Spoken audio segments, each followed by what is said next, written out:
एक मर्द जब बाप का दर्जा पाता है तो 10 गुना ज्यादा वफा करने वाला, मोहब्बत करने वाला और ख्याल करने वाला इंसान बन जाता है। शौहर का थोड़ा सा एहसास करना बीवी के सारे गमों को हल्का कर देता है।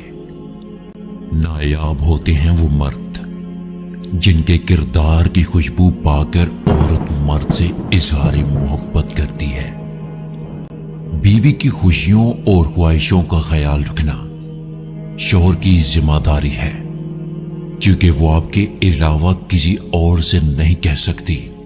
शौहर का प्यार, वक्त, तवज्जो बीवी के लिए सबसे बेहतरीन तोहफा है। जिंदगी मेहरबान और खूबसूरत लगने लगती है जब हम सफर कैरवा और एहसास करने वाला हो। हार जाना सिर्फ सफर तर्क कर देने में है। मंजिल की तरफ आहिस्ता आहिस्ता जाने वाले को हारा हुआ नहीं कहते। वो कभी ना कभी अपने मकाम पर पहुंच ही जाता है। रिश्तों को वक्त दो। ताजमहल दुनिया ने देखा है, मुमताज ने नहीं। जहर दुकानों पर नकली और जुबानों पर असली मिलता है। लोगों ने अगर कुछ दिया तो सुनाया भी बहुत।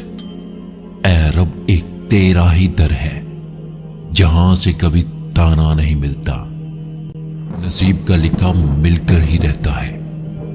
कब, कहां, कैसे ये रब जानता है। अपने रब से मांगो, क्योंकि वो ना औकात देखता है ना जात। जरूरी नहीं कि हर लिखा जाने वाला लफ्ज पढ़ने वाले के मयार के मुताबिक हो, क्योंकि लिखने वाला अपनी कैफियत और पढ़ने वाला अपनी कैफियत में होता है। मुखलिस रिश्ते हमेशा याद रहते हैं, लफ्जों में भी, दिलों में भी और दुआओं में भी। अगर इंसान अपनी उंगलियों का इस्तेमाल अपनी ही गलतियों को गिनने के लिए करे तो दूसरों पर उंगली उठाने का वक्त ही ना मिले। अकड़ अगर इंसान को ना भी गिराए तो अकेला जरूर कर देती है। लोग अच्छा पढ़ने और अच्छा लिखने वालों को काबिल इंसान समझते हैं, जबकि हकीकत में काबिल वो है जो अच्छा सोचे और अच्छा बोले। दुनिया में सिर्फ एक मोहब्बत ऐसी है जिसको देखकर रब खुश होता है। वो बीवी की खामन से और खामन की बीवी से है।